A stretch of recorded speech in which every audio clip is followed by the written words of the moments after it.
Hi friends, welcome to UVC మస్తీ.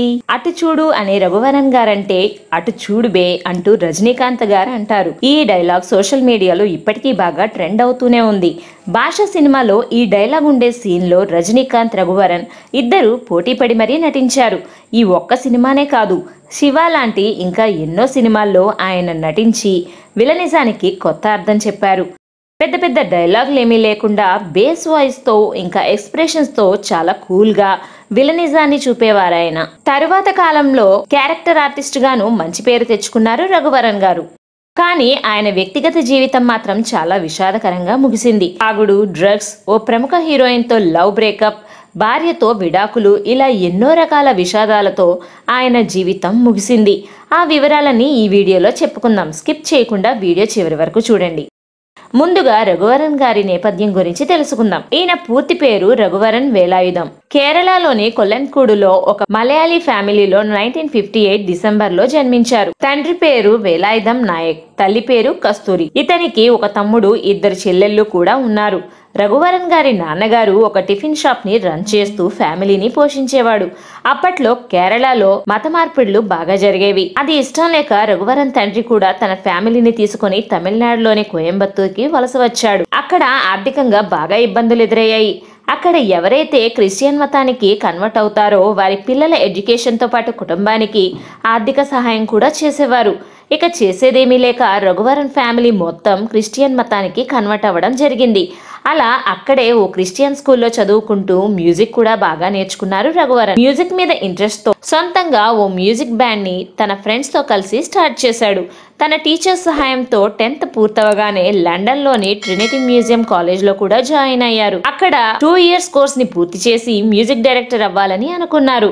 అలా London నుండి తిరిగి వచ్చాక చెన్నై వెళ్లి ఇళయరాజా గారిని కలిశారు. రఘువరన్ టాలెంట్ చూసి ఇంప్రెస్ అయ్యారు ఇళయరాజా. మంత్లీ 200 రూపీస్ సాలరీగా గిటారిస్ట్ గా ఆయన దగ్గర జాయిన్ అయ్యారు. అలా ఒకవైపు గిటారిస్ట్ గా పనిచేస్తూనే మరోవైపు ఎంజీఆర్ ఫిల్మ్ ఇన్స్టిట్యూట్ లో యాక్టింగ్ కోర్స్ లో జాయిన్ అయ్యారు రఘువరన్ గారు. అప్పటి నుండి సినిమాల్లో ఛాన్సుల కోసం ట్రై చేయడం మొదలుపెట్టారు. సినిమాల్లో అవకాశాలు రాకపోవడంతో కొన్ని నాటకాల్లో నటించారు. అలా ఆయన నటించిన ఓ నాటకాన్ని డైరెక్టర్ హరిహరన్ చూసి చాలా ఇంప్రెస్ అయ్యారు. అలా ఆయన ఎలా వాదు మనిద్దరమే అనే మూవీలో రఘువరన్ కి హీరోగా ఛాన్స్ ఇచ్చారు. ఇక అలా కొత్త వారితో 1981లో స్టార్ట్ అయిన ఈ మూవీ 20 రోజుల్లోనే షూటింగ్ కంప్లీట్ చేసుకుని 1982 జూన్ 11న రిలీజ్ అయింది. ఆ సినిమాకు అవార్డ్స్ కూడా వచ్చాయి. కానీ సినిమా సరిగ్గా ఆడలేదు. ఆ తర్వాత కాకా అనే మలయాళం మూవీలో నెగిటివ్ రోల్లో కూడా చేశారు. ఇందులో రోహిణి గారు హీరోయిన్ గా చేశారు. ఆ తర్వాత కాలంలోనే వీరిద్దరూ పెళ్లి కూడా చేసుకున్నారు. అది ఎలా జరిగింది అనే విషయాన్ని తర్వాత చెప్పుకుందాం. హీరోగా కలిసి రాకపోవడంతో విలన్ గా మలయాళంలోని మమ్ముట్టి లాంటి స్టార్ హీరో సినిమాల్లో నటించి బాగా పాపులర్ అయ్యాడు రఘువరన్. తక్కువ సమయంలోనే విలన్ గా మంచి పేరు తెచ్చుకొని బిజీ ఆర్టిస్ట్ గా మారిపోయారు రఘువరన్. ఎంత బిజీ అంటే సంవత్సరానికి 10 సినిమాల వరకు నటించేవారు ఆయన. తెలుగులో చిరంజీవి గారితో పసివాడి ప్రాణం మూవీతో 1987లో రఘువరన్ తెలుగు ఇండస్ట్రీకి ఎంట్రీ ఇచ్చారు. రఘువరన్ నట జీవితాన్ని మలుపు తిప్పిన సినిమా మాత్రం శివ. అందులో భవానీగా ఆయన అద్భుతంగా నటించారు. తెలుగు, తమిళ, కన్నడ, మలయాళ, హిందీ భాషల్లో 200కు పైగా చిత్రాల్లో నటించారు ఆయన. తెలుగులో దాదాపు 25 చిత్రాల్లో నటించారు. కేవలం ఆయన విలన్ పాత్రలకు పరిమితం కాలేదు. సుస్వాగతం, అంజలి వంటి సినిమాల్లో క్యారెక్టర్ ఆర్టిస్ట్ గా కూడా నటించి మెప్పించారు. డైలాగ్ చెప్పే తీరులో రఘువరన్ గారి తీరే వేరు. మాటకి మాటకి మధ్య కొంత గ్యాప్ ఇచ్చేవారు. ఇది ఒక స్టైల్ గా కూడా ఉండేది అప్పట్లో. అంత గొప్ప నటుడు మద్యానికి, డ్రగ్స్ కు అలవాటు పడవలసిన అవసరం ఏమొచ్చింది? దానికి ఓ ప్రముఖ హీరోయిన్ తో బ్రేకప్పే కారణమా అనే విషయాలు తెలుసుకునే ముందు చిన్న రిక్వెస్ట్ ఫ్రెండ్స్, మన ఛానల్లో వీడియోలను చాలా మంది చూస్తున్నారు కానీ సబ్స్క్రైబ్ చేసుకోవటం మర్చిపోతున్నారు. మా వీడియోలు మీకు నచ్చినట్లయితే మాత్రం మర్చిపోకుండా సబ్స్క్రైబ్ చేసుకోండి ఫ్రెండ్స్. దానితో మాకు కొంత మోటివేషన్ వస్తుంది. అలాగే మరిన్ని మంచి వీడియోలు మీకోసం తీసుకువస్తాం. ఒకవైపు విలన్ గా చేస్తూనే హీరోగా కూడా కొన్ని తమిళ మూవీస్ లో నటించారు రఘువరన్. ఈయన హీరోగా చేసిన సినిమాల్లో అమలా గారు హీరోయిన్ గా నటించారు. ఆ సమయంలో వీరిద్దరికి మంచి స్నేహం ఏర్పడింది. ఆ సమయంలోనే ఆయన అమలా గారిని పెళ్లి చేసుకోవాలి అని అనుకున్నారట.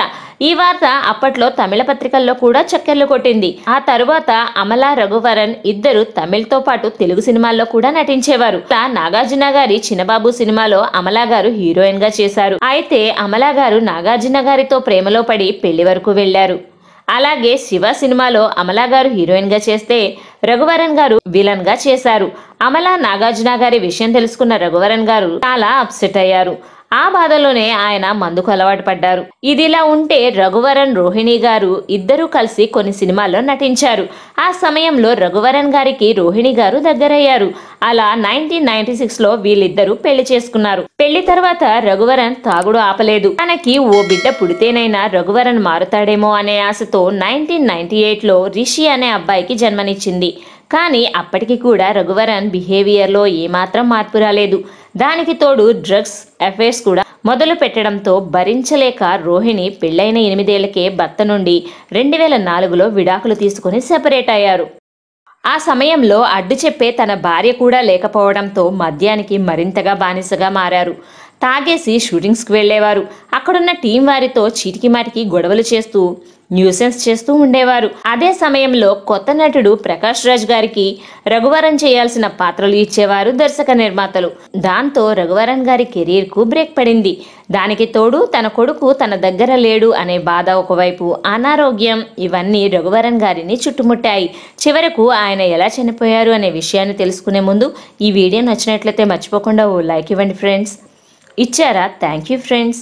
ఒక మూవీ షూటింగ్ లో రఘువరన్ కి మత్తుమందు డోస్ ఎక్కువ అవడంతో అక్కడే పడిపోవడంతో ఇమీడియట్ గా అతన్ని హాస్పిటల్లో జాయిన్ చేశారు. 2 కిడ్నీస్ పాడవడంతో ఆపరేషన్ చేశారు. ఆపరేషన్ తర్వాత రఘువరన్ గారు ఇంట్లోనే ఉండేవారు. ఒంటరితనంతో మళ్ళీ తాగుడు మొదలుపెట్టారు. ఆ కండిషన్లోనే మళ్ళీ నటించడం కూడా మొదలుపెట్టారు.